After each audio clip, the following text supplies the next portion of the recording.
It is a privilege today to have with us Mr. T.R. Kesavan as the guest speaker for today's webinar.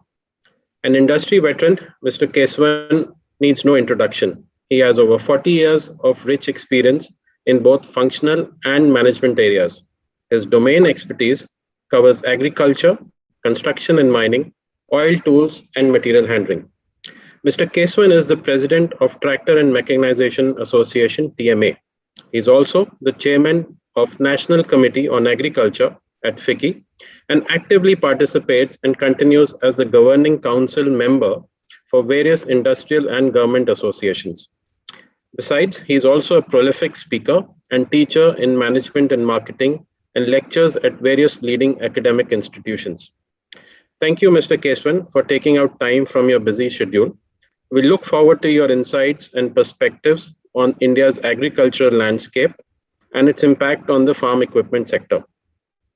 I also have with me Mr. K. Srikumar, Vice President and Co-Group Head, Corporate Sector Ratings and ICRA, and Mr. Rohan Gupta, who is the author of this presentation. He is Vice President and Sector Head.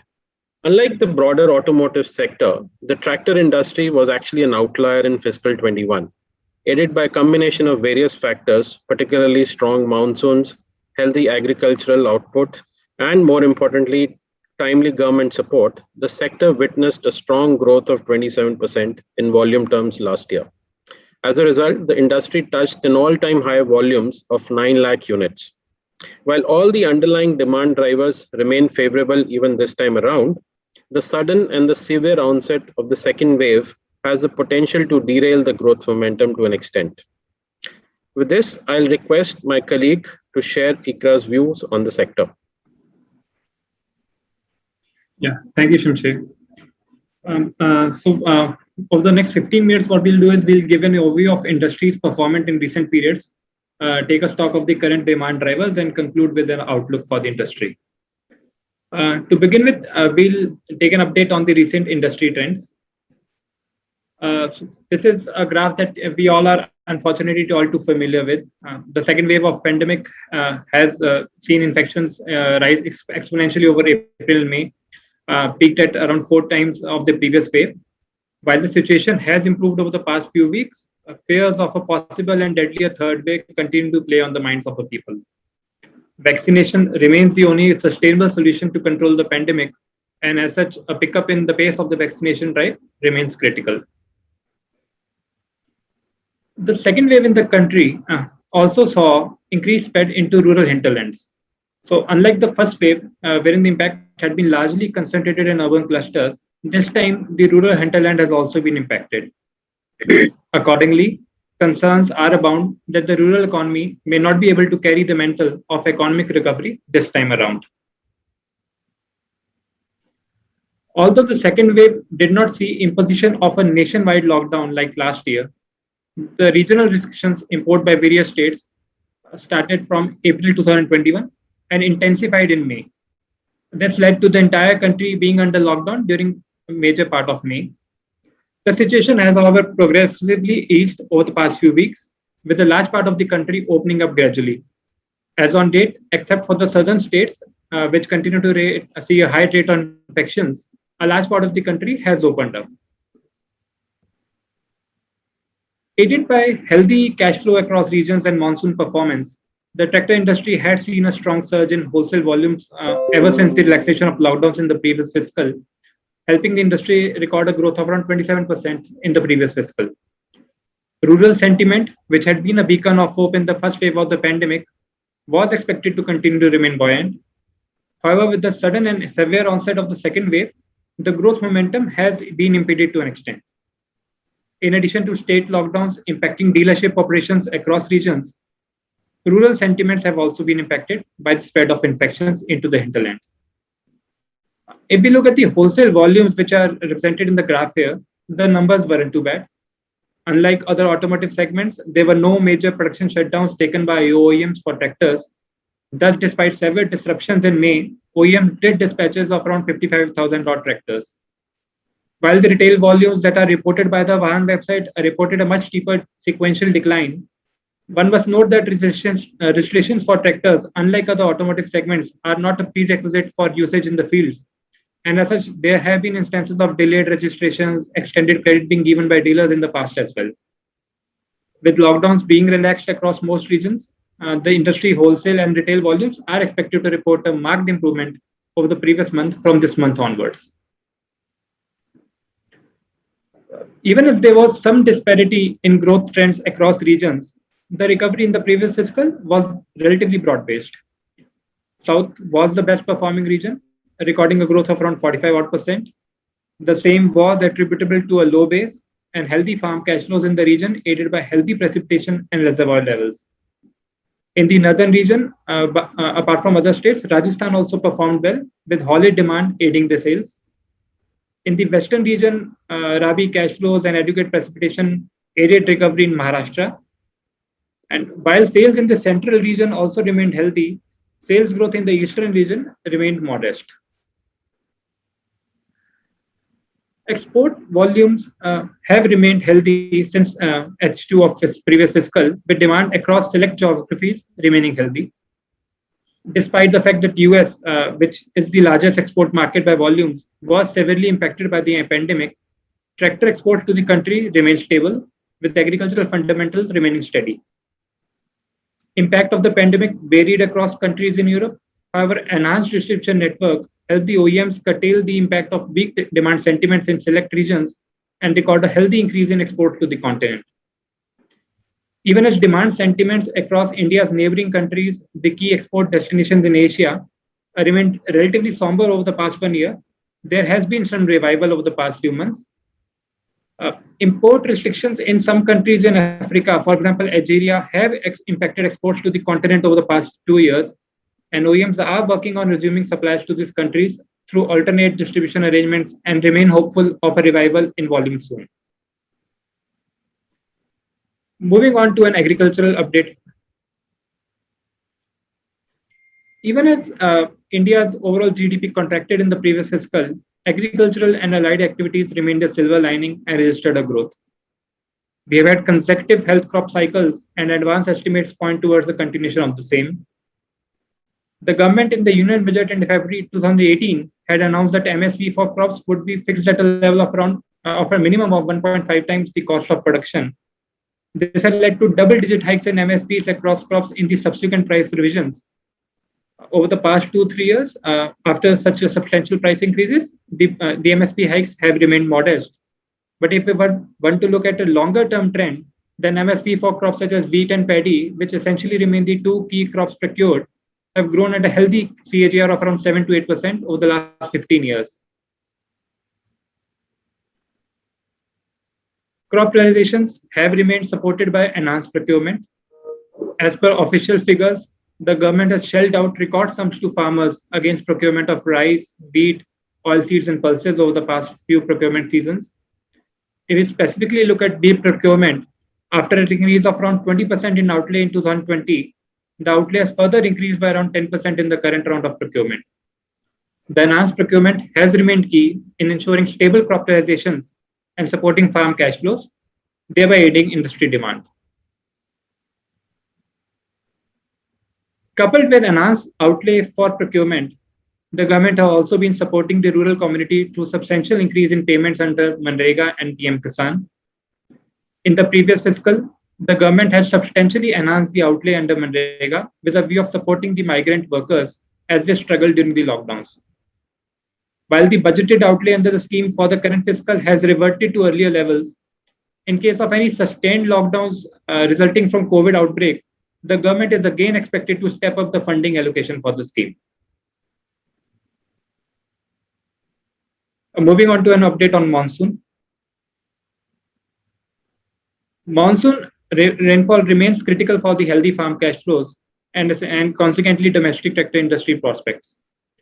The IMD's second stage forecast in June had predicted volume of rainfall in the ongoing southwest monsoon season at around 101% of the LPA, indicating a normal monsoon. This follows from the above average normal rainfall of 110% and 109% over the past two fiscals. The monsoon arrived over Kerala with a minor delay, and a normal monsoon is expected to aid in sustenance of healthy farm cash flows for the farming community and aid industry demand. Even as the overall monsoon performance forecast is encouraging, what continues to remain key is the temporal and the spatial distribution of the same, from both a timely sowing as well as a harvesting of crops. Additionally, a healthy rainfall precipitation would remain key for replenishment of reservoirs and groundwater levels. While reservoir levels as on date across most regions lag behind previous year levels, they still continue to remain better than decadal average. The northern region, wherein the reservoir levels are lower than the decadal average, however, benefits from higher irrigation penetration, and the same is likely to support farm cash flows and consequently industry demand. Next, we'll take a stock of the financing environment. Financing availability has remained adequate, with interest rate offered seeing a moderation over the recent past. With other automotive segments being more significantly impacted, select financiers have been looking at enhancing presence in the tractor segment. NBFCs and banks have been agile and found innovative ways using video inspection of fields, houses, etc. to continue lending during the crisis. Herein, we have plotted the trend in delinquencies for select NBFCs, which provides an indicative trend of the performance of tractor loan pools over the past few years. An improvement in cash availability in the economy, coupled with healthy farm cash flows, had led to an improvement in collection efficiencies and helped keep the delinquencies under check. The same has also been an outcome of more prudent lending norms being adopted by financiers with a view of managing the exposure to bad loans. As per our channel check, the percentage of farmers who had opted for moratorium post the crisis also remained relatively low at levels of around 10 to 20 odd percent. This was despite the fact that most of the banks had gone with a negative consent approach for this segment. As such, unlike the other automotive segments, there was no major spike seen in delinquencies post completion of the moratoriums announced. We undertook a channel check through interaction with some dealers. The results of the channel check also pointed to a slowdown in sales over the recent past, with most dealers attributing the slowdown to lockdown measures undertaken by various states. A majority of the dealers indicated that sales have started improving across regions over the recent past post relaxation in lockdowns. While the inventory with certain dealers was indicated to be at relatively high levels, most dealers remain optimistic about a healthy sales trend in H2 of the current fiscal, with underlying demand drivers and financing availability remaining strong.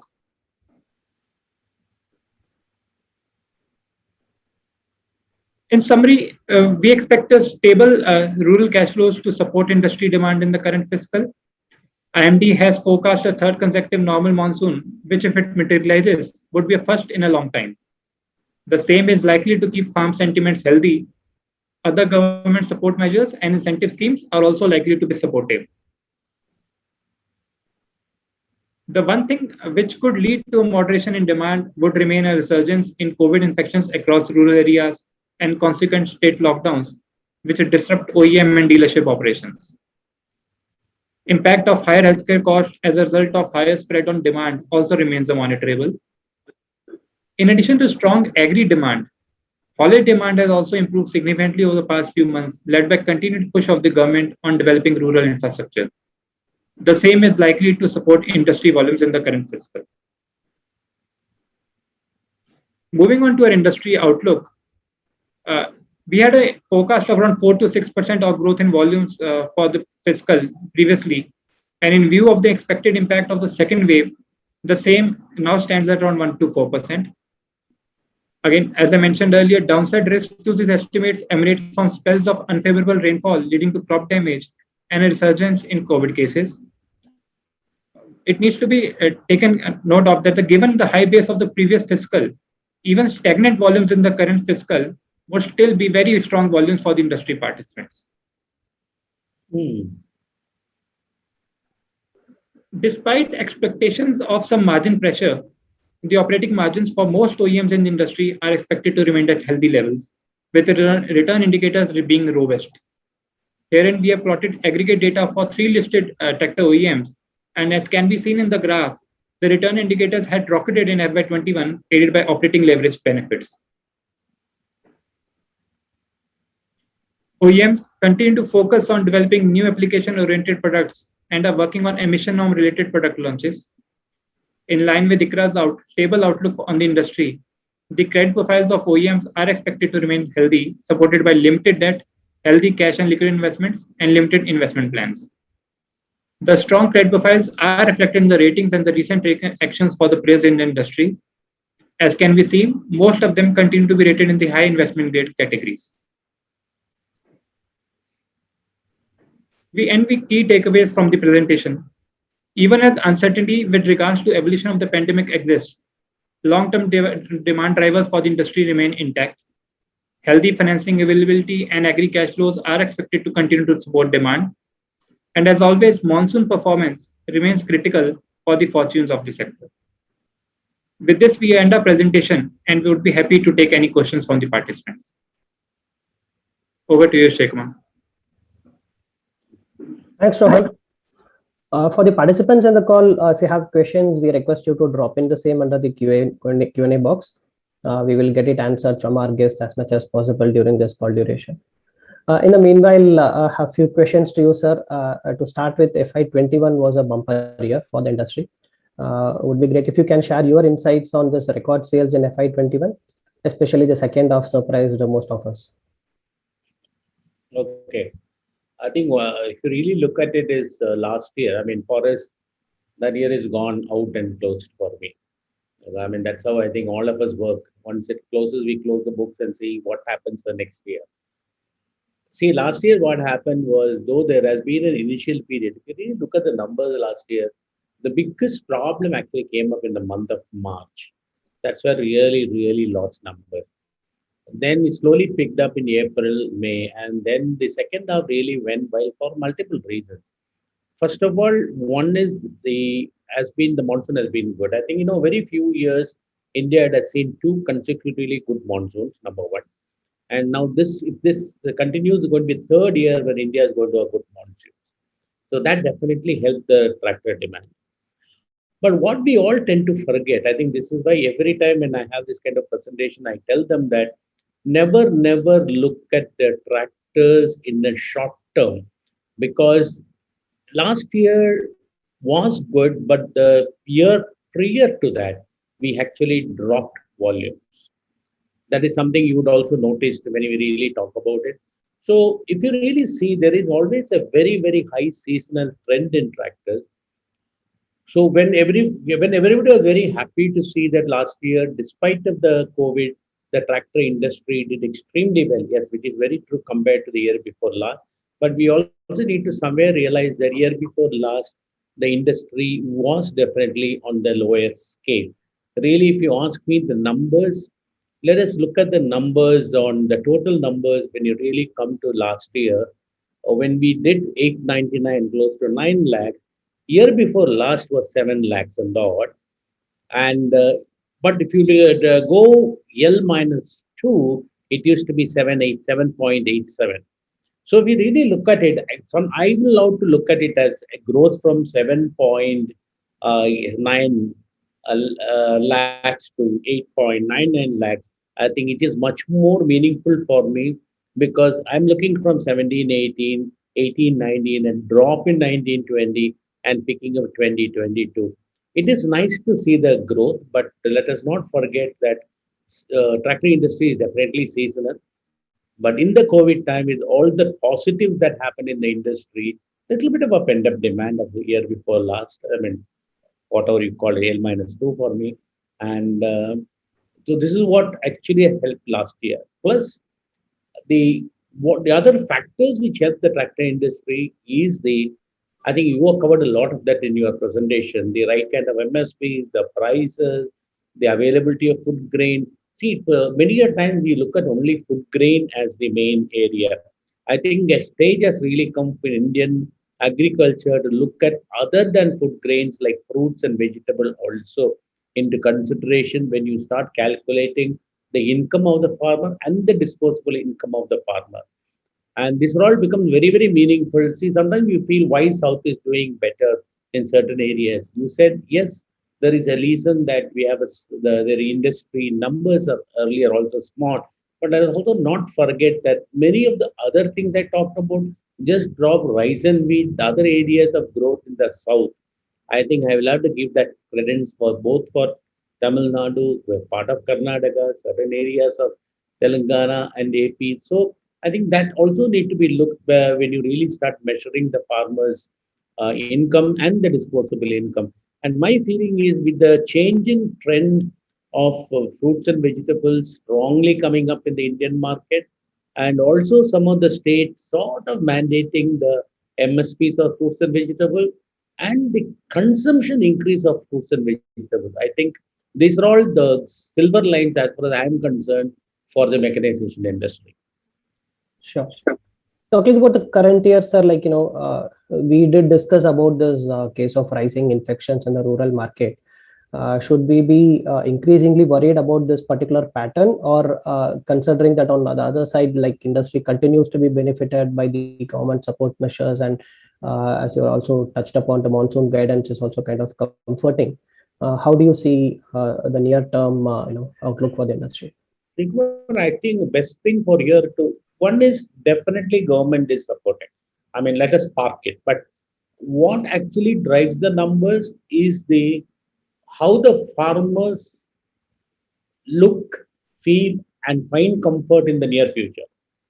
That's you call it sentiment, we call it sentiment, but for me, it is little more than sentiment as far as the farmers are concerned. So honestly, the month of March was much better than the month of April was much better than the last April. You know very well. May we have done reasonably well considering that has been the peak of pandemic in the rural area. And fingers crossed, I get a feeling June is going to be better than last June. See, we have been looking at numbers on the deliveries. I mean, for me, that's the most important thing, not the wholesale. I'm looking at the numbers on the deliveries across the industry segment, from the small tractors, the big tractors, all the players. Last year, I think we did 92,000 wholesale, which has got a direct linking with the deliveries. My personal feeling that we should and we will exceed that number. Now that means the Q1 is going to be a much bigger Q1 compared to last year. So that does not talk about industry billing. It only talks about the sentiments of the farmer.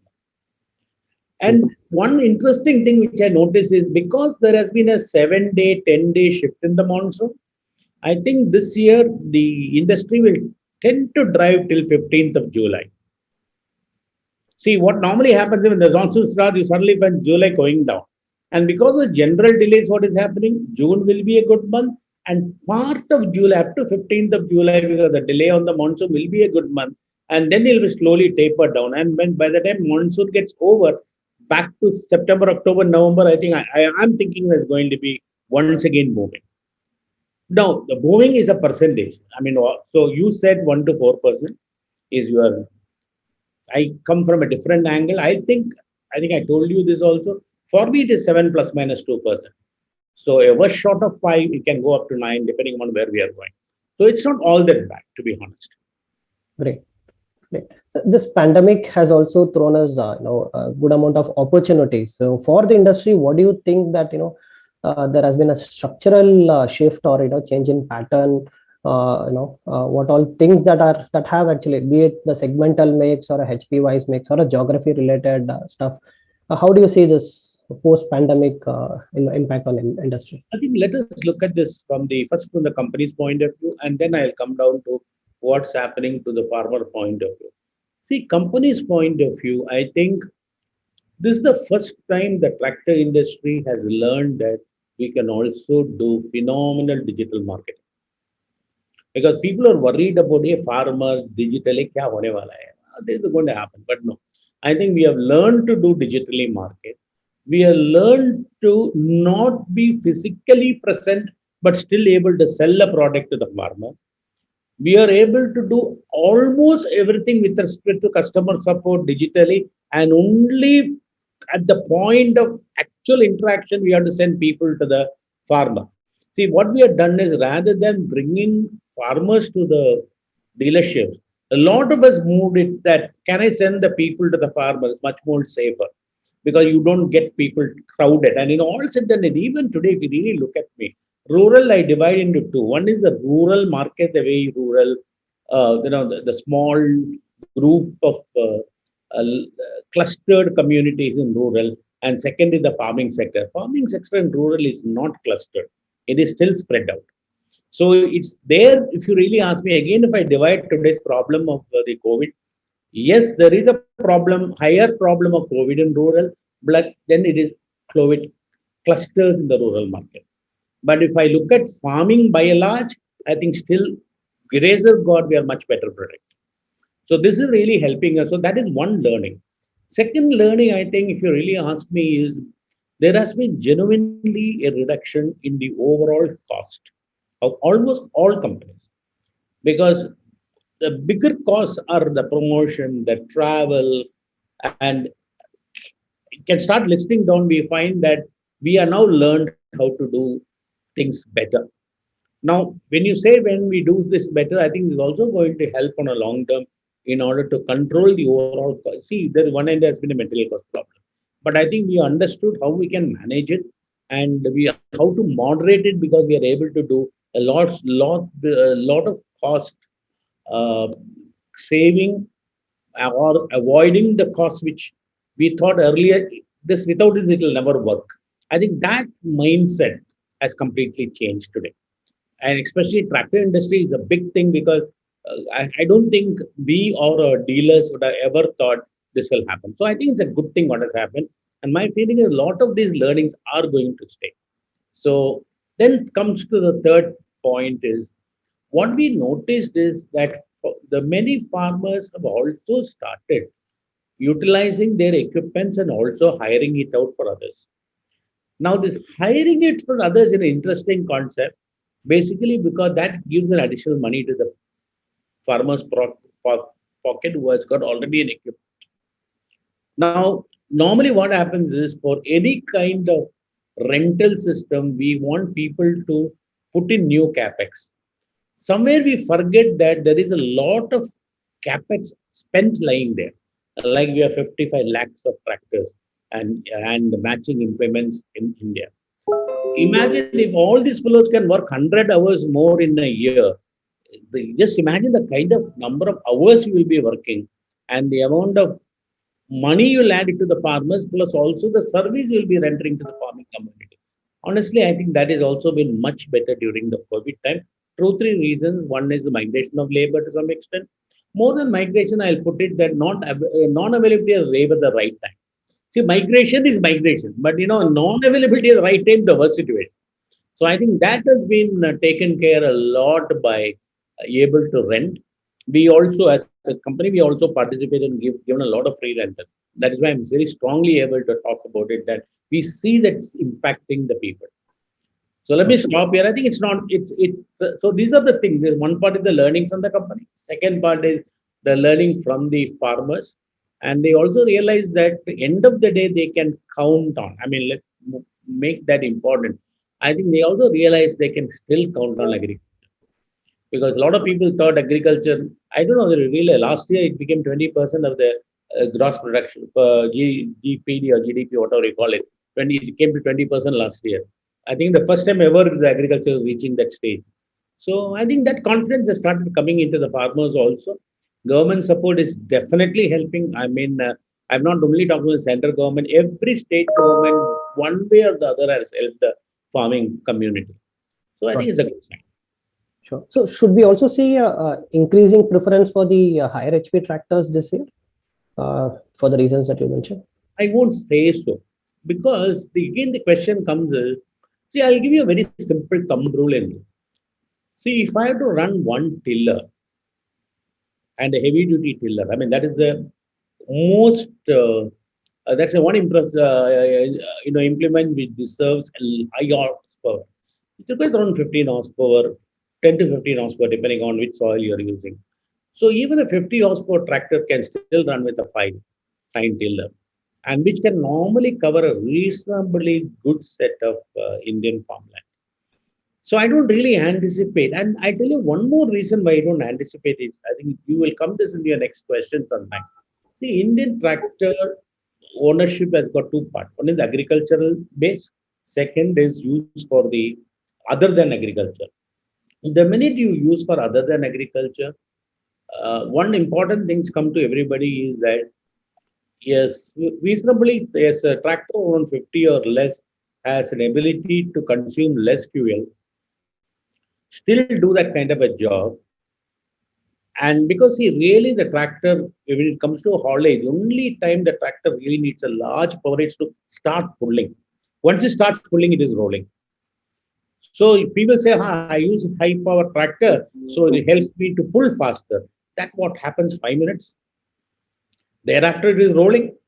So end of the day, if you look at it, if you can save 2 liters of diesel per hour, it's a lot of money for the farm. So I get a feeling that is going to drive his motivation as of now. And when tomorrow when you're going to have emissions on more than 50 horse per tractor, the prices are going to go up, the operating expense are going to go up, the operating difficulties are going to go up for the farmer. So I think sometime that is also going to tamper down the more than 50 HP tractor. This we saw a couple of years back when we had the first emission introduced. More than 50 HP almost went up to 12 to 13% earlier. Then it came down to around 5-6%. So this can repeat again. Interestingly, you touched upon that tillers market. We have questions from that particular segment. What we also observed was that this segment has been dependent on the subsidies of the government.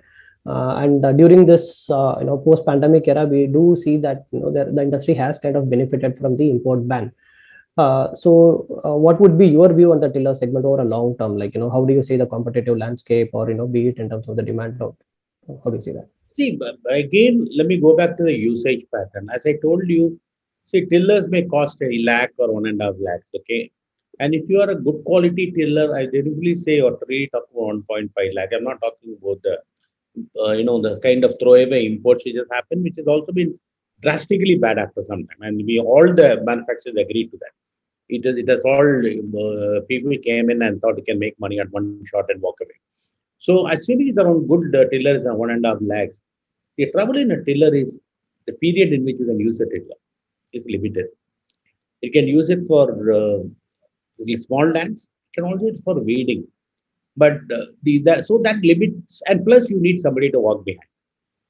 So my feeling is a tiller will, in a period of time, start moving up into the small tractor category, where people are making the 20 HP tractors, 15 HP tractors, 30 HP tractors, that category.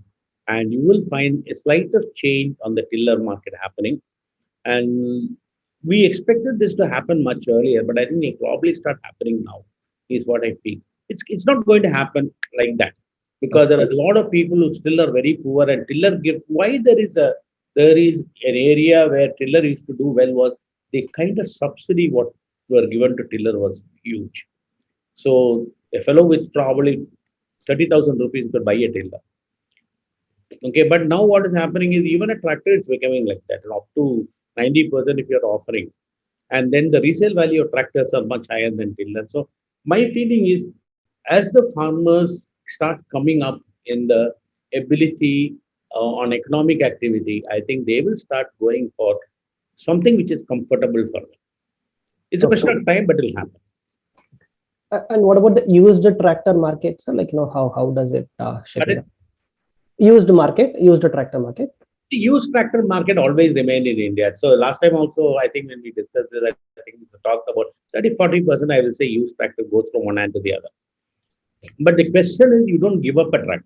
See, that is why whenever we start looking at what is the tractor industry, tractor population in the country, we say take 10 year or 15 year and add up. But it may not be really true, because I hardly see people actually literally discarding a tractor. So it goes from the first owner to the second owner to the third owner.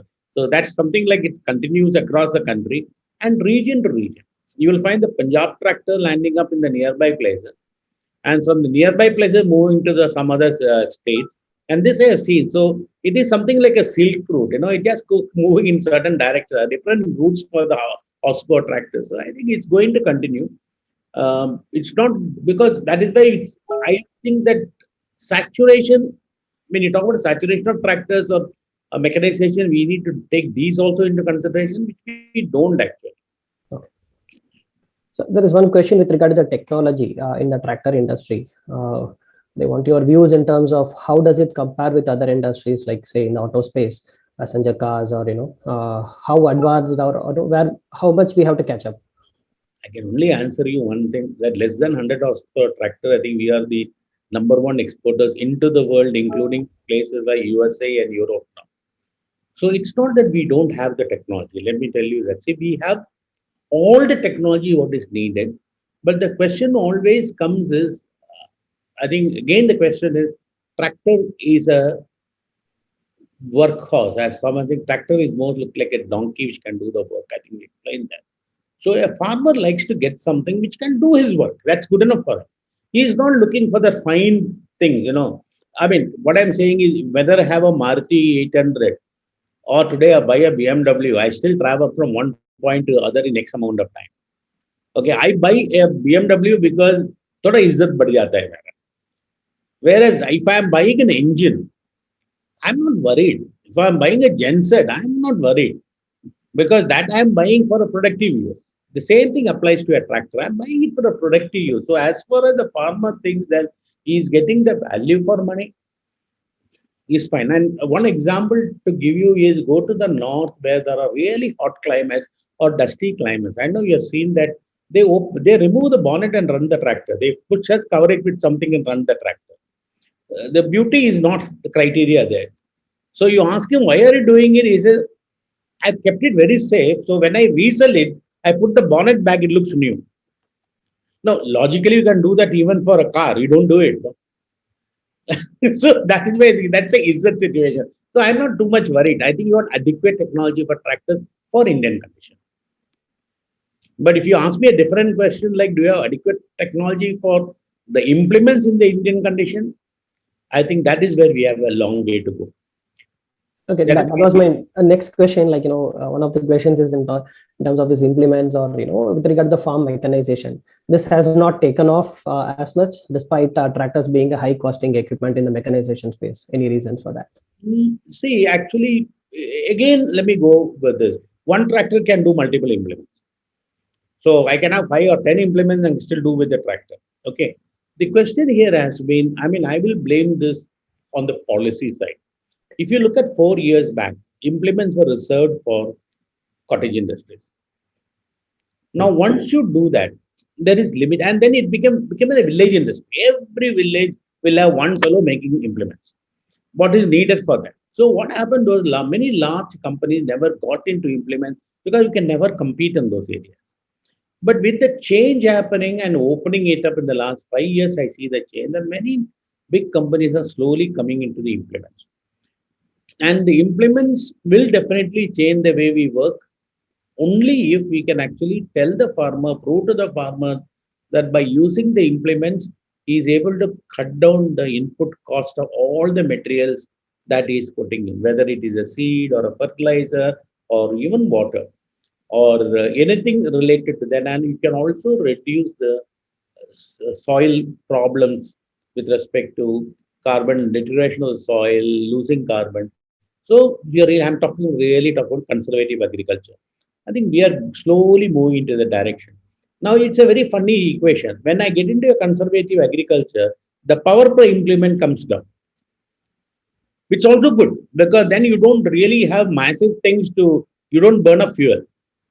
But the Indian farm situation is it's very difficult for a farmer to change what his grandparents have been doing. It's very, very difficult unless he sees, touches, feels, and so it's going to take time, but it's going to come. My feeling in next 10 years, you'll see a huge amount of change in these areas. Sure. Want to touch upon exports, in terms of the overseas demand is concerned. We did see that, FY21, there was a strong response on the exports as well. But how do you see, which all geographies are kind of supporting this growth story and how sustainable is this export from India? See, if you look at it, almost all, I think you put up an export slide. You talked about the Americas, you talked about then I think you put as America. You didn't really separate the South America to the North America. Then you talked about Europe. Then you talked about Africa. See, my feeling is areas which can actually support us on a long term is going to be North America, Okay. because I think the less than 100 horsepower, I think that will become an India product, because I think we understand how to make it cost effective and to the high level of technology what they need. That's why I'm telling you, it's not that we don't have technology. The question is, our fellows don't need the technology, or they don't appreciate the technology. Because then I think one more area which will really bloom big is going to be Europe. But Europe, what will happen is it's certain parts of Europe which take a smaller form. Let's say the Italian subcontinent, and then some of the Eastern Europe. There will be areas where I think there is going to be a growth opportunity, a good growth opportunity, and people are already going in that direction. Plus, we don't call hobby farming in Europe. We always call it as, people use it in the towns for landscaping, etc. That is going to be another interesting area. I think India has got a large opportunity because our cost basis will be right compared to many others. Then all the areas of Africa, it can be a big boom, provided the Africa comes out of the current COVID problem, comes out the cash trap what they had, including South Africa also is really suffering on the COVID side. Then all the places where there has been oil-driven economy like Nigeria or Algeria, etc., are also suffering because the oil. But I think with the oil prices increasing, some of these areas will actually start picking up more and more tractors. The only one big, what do I say? One concern I always with Africa is they don't come on a long-term strategy of conversion of agriculture. They come in small shots. I'll buy X number of tractors, then I'll distribute. Then after about 3 years, nothing happens. But I think what Africa will need will be exactly what India has done in the past. An ability to give tractors to the needy, strongly supported by a banking network and government saying, buy it, put 10%, buy it and repay me after 7 years or throughout the 7 years. I don't see this happening in Africa yet for many, many reasons. It's much more political and other reasons. But I think India's success has been that. I mean, first of all, government willing to do that. Second is farmer willing to pay back. Both are equally important because giving is easy, not paying is also easy. Fine. So the next question is regarding the financing environment. What is our current financing penetration in the industry, and has it increased in the recent times? And do you have any kind of thoughts in terms of how that penetration can be increased? Frankly, I think if you ask me, am I content with the kind of penetration today? The answer is yes. But let me give some supporting answers to that. See, when we started originally, immediately after independence, the people who really, really helped us was the public sector banks with the help of NABARD. And NABARD are the people who came in and created the tractor lending norms, wherein they said, list down the agricultural activity and also list down other than the agricultural activity. So haulage, gillage, everything. And that's the base on which they gave the loans. And public sector banks at that time was close to 80% or even more. And the rest used to be cash. And they really did a good job. And when you are genuinely giving to the needy farmers, I think the NPA is very low. I'm really talking old time. Then slowly things changed that we got into the habit of writing off loans during every election time. And I think the biggest problem used to happen to the public sector banks because they are the people who really get caught on the trap. So I think at some point of time, what happened is the NBFCs came in. They wanted to tread the water and to see how it works. And when they started getting into the water, they realized the water is not all that bad, it's not all that deep. So if you really look at me today, 65 to 70% of the tractor financing is done by NBFCs. And the 15% may be by public sector banks. And the balance is cash. So it's an interesting change. See, I always go by a very simple thumb rule. See, public sector banks are mandated to give loans. NBFCs are mandated only if that's a business sense. So more NBFCs playing the game actually means it makes sense to lend to the farmers, and they're able to, and they won't lend it unless they can collect back. So I think it's a good thing what's happening, and this has become very common practice. And all of us have learned to work with it. They also now learn to collect. So collaterals and everything is working well as far as the NBFC is concerned. Okay. Honestly, if you ask me the question, and if you really want to buy something, tractor may be the simplest thing to buy with a 10% down payment. If you have a reasonably good customer, with a reasonably good balance on your past, on the credit worthiness or whatever you want to call it, because I don't think it's a CIBIL report they're going to look at. But with that, you can, with 10% you can get a tractor. Nothing wrong about it. Which sometimes you can't even get a car today. So why not? Sure. We have a question in terms of ICRA's demand estimates, demand outlook for the near term to medium term.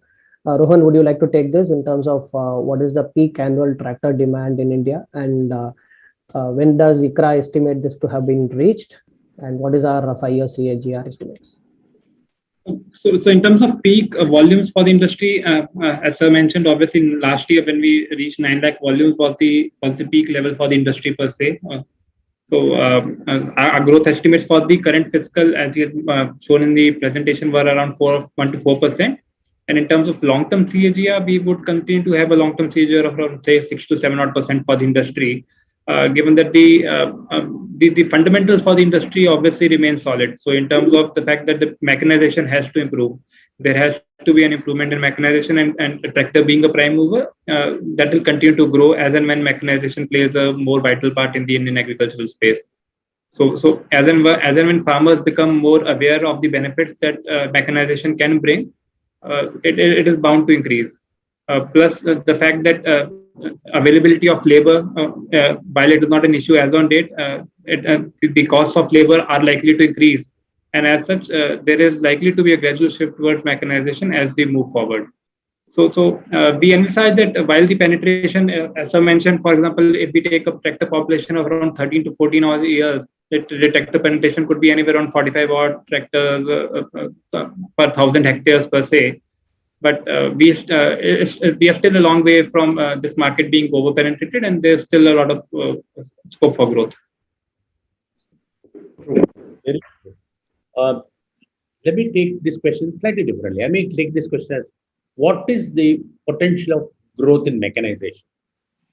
Because see, mechanization is tractor plus the implement. Tractor as a prime mover, implement as a. If you really ask me what is the growth for mechanization, I think mechanization need to drive anything up to 10 to 15% CAGR to really transform the agricultural industry with the new kind of implements. Right, earlier I explained to you that implements which actually becomes able to do conservative agriculture, reduce the cost, reduce input cost of every single item, number one. Number two, we also need the equipment which can work longer hours by able to adjust to more than one crop. So that is going to be another area. So imagine today you have an implement which can work only in a particular area, particular field. Your timing is only around 4 weeks to 6 weeks. Actual utilization can be still less in that bracket. But if I can use it for a longer duration in multiple crops, that implement is what is going. So it may not be that I may be changing a few items on the implement, but the structure of the implement remaining same. It will actually enable people to utilize more hours, able to get the capex completely squeezed out. So that's another direction it's going to go. Third is technology, because we all believe that the inputs, what goes into pre-production, I mean, actually in the cultivation, can easily come down by 30-40%. Easily. Post harvest, losses can be minimized by at least 20%. This I am talking about grains. The minute I take fruits and vegetables, as high as 35 to 40%. So when I talk about a mechanization, I want to take it up to the let us say not only the beginning of the farm, up to the farm gate, including segregation and also storage a little bit. That should be the width of mechanization we need to consider. I think then that's a huge market. I'm not talking the subsequent transportation and all. And for that, unless you move at least 10 to 15% CAGR, the entire mechanization sphere of agriculture, my concern is not that we people don't the manufacturers don't make money out of it. My concern is that our Indian agriculture will not boom the way it should be booming. So that is for overall mechanization. When you look at pure tractors, I will still say, because I still believe tractor will become a prime mover for some more time, but which can handle different kind of implement. Tractor will become a little more intelligent than what it is today. May not become completely autonomous. It may make life easier for a driver to use it. So considering all that happening, and then it also will become something like it's become a unisex machine. I mean, anybody can use it. So if that starts happening, and don't forget that women in agriculture is very large in this part of the world. You really look at in India, Nepal, and Bangladesh, and this part of the world is where you really find women being in agriculture in a major way. So these things happening, I think you will also have machines. So that will be another growth area. The pure mechanization change is going to be another area. Then technologies of precision equipment, precision farming is going to be another area. So I see a huge change happening in mechanization plus digital. Talking Because about technology, like you spoke about mechanization plus technology. So there are a lot of questions because electrification is a new buzzword. So what electrification can do to the tractor industry? the question here is, do you need electrification in a tractor? I don't know today. Because again, it's a cost-driven system. I'm not going to look at it as electrification as, let us say, environmental protection, blah, blah. Because for me, if you're going to generate electricity by burning coal, you're only shifting the pollution from one point to another point. So that's a serious problem. And I don't know people, because that is why whenever we look at automobile, we are only talking about how to eliminate, reduce pollution in cities, because that's where you find a huge amount of automobiles working together. So tractor, I'm not worried on that front, because first of all, if you look at, they're all working in very different remote places. Even Australia does not have an emission on tractor. So this is something we have to really look at. When it comes to electrification by itself, I think that is where I'm thinking of smart machines coming up. What I talked about, small weeders, because the entire weight of the machine may not be even 20 kgs or 30 kgs, which can actually run on a solar system. That can happen. And that is where I'm going to put my money, that is where things are going to change. Lot of jobs which are very menial, it has to be done round the clock. That is where I think electrical vehicles will go into, and especially these kind of vehicles is self-sustainable with respect to solar, etc. So that this fellow don't have to go and try to plug in anywhere.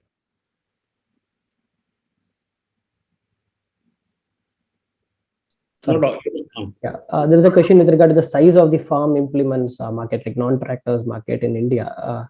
What is your assessment? How would your assessment be, sir? I think I will say about 1/3 of the tractor market. I mean, sir, just a thumb rule.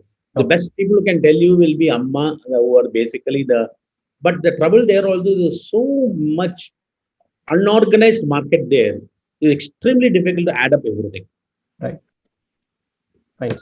And with regard to the commodity inflation, this we see as a heating topic in the recent times. Should this be a kind of a cause of concern for the industry, or are you confident of the industry fully passing it on the consumers? See that again, I said two things here again. What I think we have to do is, one is the owning cost and the operating cost. If the owning cost goes up, especially in a productive machine, I have to sort it out by an operating cost. I think that's the direction in which I think we all will be going. So what will end up is, how do I reduce the operating cost by making my engines much more fuel efficient? Is it possible that I can use some other kind of fuel to balance it up? So those are the directions I think we'll go, because look at the operating cost itself, very, very simple calculation. If a farmer is running his 1,000 hours and 1,000 hours, and every hour, let us say, he uses 5 liters. So it is almost 5 into 100 today is 500 rupees. Into 1,000 hours is 5 lakhs. Right. If you can knock out about 1 lakh out of it, all the material cost is covered in the first year itself. So that's the way we have to really go. Because, see, unfortunately, material cost is not in our hands. And unfortunately, unlike the cars, I cannot reduce the weight of a tractor. Yeah. Because it's a drawbar machine. I need a minimum weight. So what do I add? I only add cast irons on it. And the cast iron goes up, I can't do anything about it. I can't put anything else to get that weight there. So that is an issue we are all facing. But if I come to, as I talked to you about conservative agriculture, where then it is no more a drawbar machine, then you are talking about a completely different ball game. But for that, the farmer need to change. So it's going to be a long drawn affair on that. But once there is a point of change, you will find things catching up very fast. Next 10 years, don't worry, this is the way we are going to go. Okay. One other question is regarding this, second wave impact, or the government spend towards this particular agri-related stuff. So let's assume we have a favorable monsoon, and post that in terms of the funding to the end user industries kind of gets constrained. Could we still see a growth that we are actually expecting? Which funding are you talking about? I mean, all the government support measures, etc., or and in terms of the normal credit that the end user industry is normally getting. Let us assume what has really government done. Government has done some action for the COVID-19, COVID-21, whatever you want to call it now.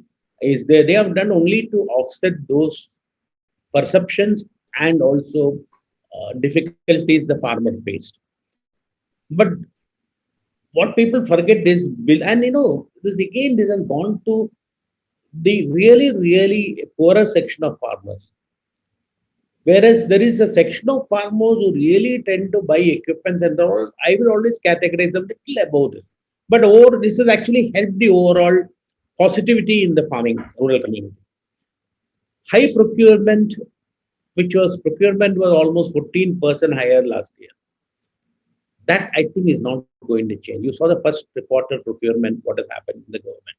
It's going very strong. Haryana and Punjab switching to DBT, all the MSP switching to DBT. Suddenly, the farmers are getting much more money directly than through the middleman. So I think these are things to change. Whether COVID, no COVID, this will stand. Then second is exports. Exports actually increased in the time of COVID. Very interestingly, people don't realize it. Now I think exports are going to go up in a big way, because there's a definite focus coming on to export the agriculture. So, and especially with the government's thought that we must start creating districts and saying that these are the districts which are going to grow these kind of crops, and I'm going to geotag it and going to give them that export potential. I think it can be a very interesting thing is going to happen.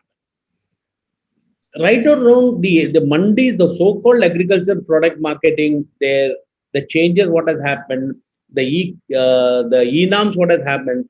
See, you don't say that all over India, everything is connected. But the reality is, a lot of places, a lot of things are getting connected. So that is also changing the way the farmers are operating. Sure. The next thing is, I think this ethanol content in sugarcane. There is a very strong feeling it is going to put a lot of money into the sugarcane industry, and the problems of sugar mill not able to pay within a year or two, it can be something of the past if really they implement that 20%. So it's again a double whammy. It gives a benefit to the agriculture. It also gives a benefit to the oil industry, so that you can reduce the transport cost if the diesel prices come down. So 20% is a lot of thing. So these are the questions. So I think some of this reform process, whatever is happening, it is immaterial is COVID or no COVID. Right. You're actually asking me a very clear question. It's a sprinter who used to run about 8 kilometers every day. He became a little feverish, so he's been given some medicine. So he's asking me whether he ever continued to sprint like that. Yes, sir. If the fever is over, he will sprint. So I'm not worried. So that's the way I look at Indian agriculture. So, And we have strong buffer stocks also. Don't forget that. so one last question from our end, like in terms of this rental system, like question is with regard to the fact that could we see a Uber kind of a model for tractors working in India? Answer is yes. I won't call it a Uber kind of a model. I'll call it a Tinder kind of a model. Slightly different. Because what really we can do, which I think I'll go from my experience.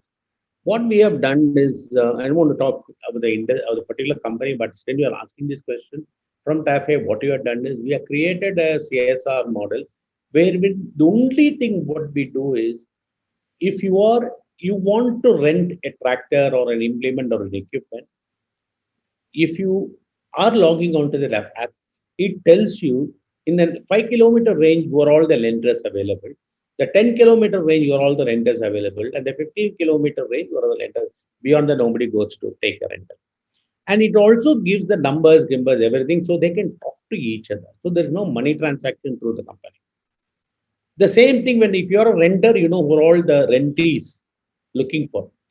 This is the best way to do because, as I said, we have close to 50 lakh for tractors and equivalent number of implements and equipment. So this kind of an exchange, now we have done it in 13 states. We are now tying it up with the center, the central government along with that. So this will give them a free floating farm rental program, and which they talk to each other, they do everything what they want. The only thing as a app we track finally is what is the job done, how many area it has been done. The idea behind is, suppose you really want to help real small farmers, and government at some point of time says that okay, I will pay for the rental. Then it can be done. We have done it once in Madhya Pradesh, where the entire poor farmers, the money was completely given by the government to the renter. Like now for COVID time, what we are doing is we are, as a company, we are paying the money to the renter. But everything is digital. That's what I'm telling you. That is what we are really surprised. Everything is digital. That means the farmer has, the renter has, everybody has some account, some Google Pay, something so that the money can go. Very interesting. And we are learning a lot. So I'm sure that this will happen. But can you convert this into a money-making proposition? I have my own doubts because see, all these things happens in a small area of 10 circle or 15 circle, kilometer, 10 kilometer circle. After some time, once you start working, every renter is going to know every rentee.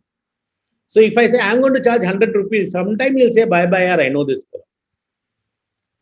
So it's not like an Uber where you are, you don't know, but it's all restricted to that specific area. And the numbers are not big. So I don't know, because a lot of people are trying to convert this into a business opportunity. Other than the only people who really succeeded is the harvester manufacturer, the harvester owners. But then you remember, they go from one end of the country to other and they run it for 250 days. Now, if you run for 250 days, there's a lot of business sense in it. But if you run for a season, I doubt. I don't you can really run it as a business. Sure. Thank you, sir. Actually, in the interest of time, we do see a few other queries, but it has been a pleasure having you in our call, and thanks a lot for joining us. It has been real pleasure to understand your views as well, and we have to say it has been very, very insightful. Thanks a lot again, sir, and to all the participants, thanks a lot for participating and making this session very interactive. Thank you, sir. Thanks. Actually, some of your reports, like you presented, Ikra, the report you have presented today. Actually, these are the things that actually helps us also, because sometimes we also need to vet our the ground reality to what you people are really coming out with. Normally, if it matches, fantastic, because then our pulse on the ground reality is good. And sometimes you see it can go absolutely differently. Ground reality will be different from what we perceive.